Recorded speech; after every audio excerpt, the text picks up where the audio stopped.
based on Numbers 22-24. On the plains of Moab. Across from Jericho, Israel's growing numbers terrified Balak, king of Moab. He feared that this people who had defeated the Amorites might soon overwhelm his own land.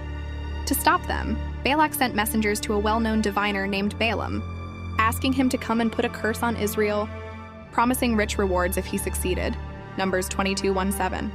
Balaam inquired of God and was told clearly not to curse the people, because they were blessed. Yet, attracted by Balak's offers, he wavered and eventually set out to meet the king, when God allowed him to go, but warned him to speak only what God would say. Numbers 22:18-22. On the way, the angel of the Lord stood in the path with a drawn sword, unseen by Balaam but seen by his donkey. 3 times the animal turned aside, crushing Balaam's foot and finally lying down in the road.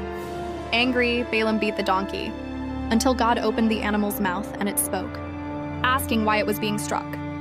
Then the Lord opened Balaam's eyes to see the angel, who rebuked him for his recklessness and reminded him that his life had just been spared. Numbers 22:22-35.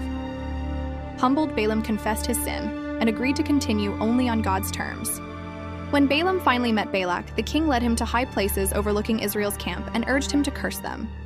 Each time 7 altars were built and sacrifices offered, but when Balaam spoke, blessings came out instead of curses.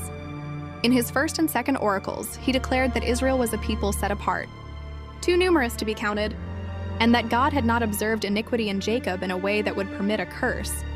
What God blessed, no one could reverse. Numbers 23. Balak grew increasingly frustrated, but Balaam insisted he could only say what the Lord put in his mouth. In the third oracle, Balaam saw Israel encamped by tribes, and the Spirit of God came upon him.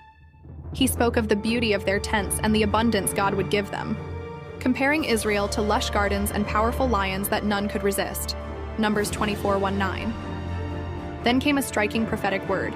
I see him, but not now. I behold him, but not near. A star will come out of Jacob. A scepter will rise out of Israel. A ruler who would crush Moab and triumph over Israel's enemies. Numbers 24:17-19. This pointed forward to a future king from Israel, ultimately fulfilled in the promised Messiah. Balaam's final messages spoke of the downfall of surrounding nations, Amalek, the Kenites, and others, while Israel's destiny under God's hand would stand.